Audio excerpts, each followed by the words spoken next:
The Media Browser panel in Adobe Premiere Pro is an essential tool for importing and organizing your media files efficiently. Here's what you can do with it. 1. Browse Media.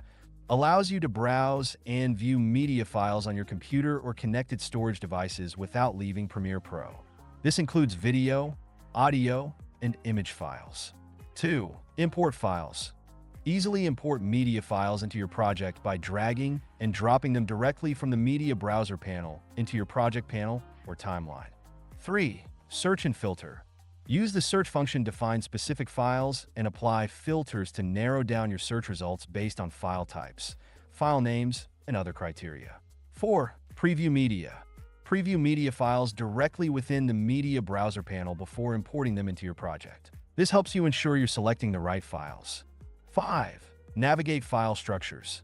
Easily navigate through complex folder structures to find the media you need, including media stored in formats that require directory navigation, like P2 or XDCM.